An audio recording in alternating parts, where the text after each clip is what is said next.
siang, terima kasih ya. Kami ke sini untuk menindaklanjuti laporan pengaduan kami minggu lalu atas kasus UMKM ini. Ya. Jadi minggu lalu kan kami membuat pengaduan terhadap Profesor Dr. Elsa Saharif, Vidi Galenso, Profesor, dan Dr. Muhammad Farad Abbas. Nah, kemarin kan kita dihubungi oleh pihak KPK. Jadi sekaligus kami membawa beberapa surat-surat keterangan yang dapat dijadikan bukti petunjuk awal dalam pengurusan perkara UMKM ini, Sanjay gitu ya, dengan masyarakat. Nah, tadi kami cukup banyak berbincang di dalam dengan pihak KPK bahwa mereka telah mendalami videonya, menonton videonya, ya, yang kami berikan itu, dan mengecek, memeriksa duduk persoalan ini dari tahun 2019. Nah, ada beberapa hal yang juga kami diskusikan. Mereka akan membawa ini ke atas, itu persoalannya. Ya, mungkin kalau ini nanti selesai akan naik ke tahapan penyidikan, baru ada pemanggilan gitu. Baru ada pemanggilan, itu tadi yang disampaikan ke kami. Nah, mungkin itu. Oke, tadi malam kan juga UMKM mendatangi pihak dari Elsa Saharif sendiri. Mungkin tanggapan Abang seperti apa? Iya, kalau perihal koordinator UMKM mendatangi kediaman Ibu Elsa, kami memang tidak tahu menau. Gerakan-gerakan liar yang kami tidak lindungi, kami tidak tahu, tidak kami tanggung jawab. Karena kami berbicara murni tentang kepentingan hukum, murni tentang penegakan hukum, pemberantasan korupsi, suap menyuap, gitu. Itu kita harus habiskan dari negara ini.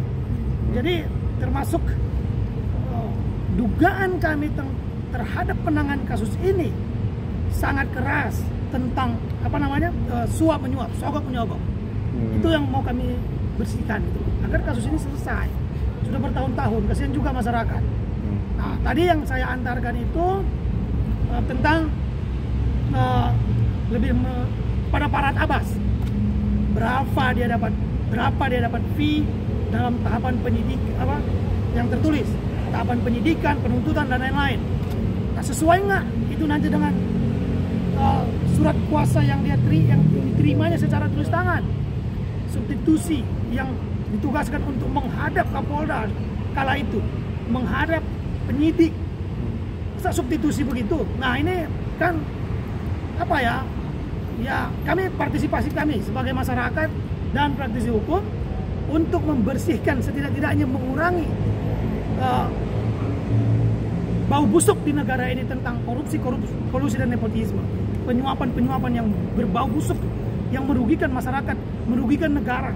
APBN dibuat untuk proses penegakan hukum yang baik tanpa melanggar undang-undang. Jangan sekali-kali digunakan untuk sogok menyogok dan lain-lain. Mungkin. Berarti yang dipermasalahkan itu 39 miliarnya tersebut kan di luar villa Weir itu kan, Bang? 55 miliar yang tertulis. Oh. Itu yang kami laporkan ke KPK. Karena kan disebutkan di dalam 55 miliar itu kan ada uang villa Weir sendiri, Bang. Itu saya nggak mau masuk berapa itu, ya, karena banyak banget nanti kalau kita menciptakan pembenaran berdasarkan tulisan, itu nanti biarkan pihak KPK yang mengurusi. Karena apa? Ya, kami tidak berbicara tentang nominal berapa dapat lawyer, tapi ada nggak sogok menyogok dalam proses itu, merujuk kepada pernyataan Prof. Elsa Saharif di wawancaranya, dan itu sudah ditonton, dipelajari, didalami oleh pihak KPK, tadi disampaikan. Nah, kami juga habis ini saya akan ke Dirjen Imigrasi untuk memasukkan surat pencekalan terhadap Sanjay, istrinya, keluarganya. Kenapa? Kalau dia pun terlibat, kita sikat, kita bersihkan. Ya, istrinya kita bersihkan semua. Jangan menggunakan masyarakat untuk menutupi kejahatan dia sendiri juga. Itu yang mau saya katakan. Untuk respon dari pihak KPK tadi pas Positif, mereka akan terus tindak lanjuti. Kami akan bersurat ke Mabes Polri dan akan berkoordinasi dengan KPK.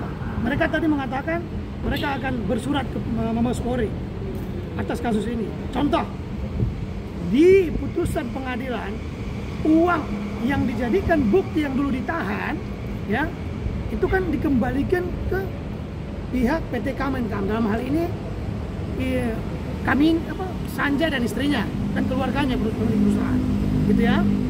Nah, kan prosesnya pengembalian uang itu ke pihak kepolisian, dicatatkan itu. Nah, nanti kepolisian akan meminta catatan-catatan itu kembali. Itu, Pak. Mungkin berarti ini masih tahap penyelidikan ya? Ya, pendalaman segala Pendalaman macam, ya? Berarti belum naik tahap penyidikan dulu. Nanti pas penyidikan nanti akan dipanggil. Bang, untuk ke imigrasi kapan, Bang? Hari ini ada tim kita juga yang akan berangkat ke sana. Jadi kita akan berkoordinasi juga. Ini kan panjang ya Bang ya kasus UMKM sendiri ya. Ibaratnya sampai mendatangi ke Farhad maupun ke Elsa juga. Mungkin harapan kedepannya dari Abang sendiri untuk berkoordinasi terus dengan UMKM sendiri seperti apa, Bang? Kami dari tim Raden Anom dan Partners, ya, karena kasus ini sudah berkepanjangan, ya, menyita energi, kasihan masyarakat. Jadi masuk ke sini untuk menyelesaikannya, gitu. Selesaikan semuanya, jangan saling tuduh. Sanjay kan mengaku dia sebagai dewa terhadap ingin membantu masyarakat uang pribadinya. Lo kewajiban dia belum dia selesaikan. Ini kan manipulasi juga nih. Nah, ini kejahatan yang sangat buruk ini Sanjay ini. Ini apa saya bilang, ini jolim juga nih orang. Kita sikat aja, kita habisin gitu. Makanya kita kesini. Berarti ada dugaan keterlibatan antara Sanjay dengan Elsa dan Farhad juga nggak sih, Bang? Dulunya dalam proses penegakan hukum itu kalau ada sogok menyogok itu kemungkinan besar ada. Gitu. Makanya kita kesini. Dugaan keras kami ada. Nah, kan apa mungkin Prof Elsa mengambil uang mengasih, kalau ada itu ya, tanpa persetujuan. Nah, sebagai profesor saya rasa kurang masuk akal, tapi namanya manusia boleh bisa saja terjadi hal itu kan. Gitu, Mas. Oke. Berarti tambahan udah lengkap lah ya Bang diberikan kepada KPK ya? Iya, nanti kalau apa, kami pun banyak yang kami sortir di surat-surat keterangan dan lain-lain itu untuk dijadikan sebagai bahan pendalaman di KPK. Jadi yang kami bawa ke sini yang begitu kuat. Gitu. Bang, ini kan banyak yang mempertanyakan bahwa memang awalnya ini Abang membantu ibarat Pak Sanjay dan pihak member UMKM ya Bang ya untuk mendapatkan dana tersebut. Tapi malah sekarang mempertanyakan bahwa sekarang berbalik nih akan melaporkan Bang untuk Mr. Sanjay sendiri ini dilaporkan juga. Ini gimana nih Bang? Kami nggak melaporkan Sanjay sejauh ini. Okay. Kami hanya membuat pencekalan kepada Sanjay agar ketika nanti ada pemanggilan dari KPK itu menjadi mudah. Ya, jangan nanti ada pemanggilan dia di luar negeri. Jadi jangan kita harus. Jadi kami begini, Mbak. Ini perintah undang-undang. Barang siapa yang mengetahui ada dugaan tindak pidana korupsi, wajib melapor ke pemberantasan korupsi. Wajib.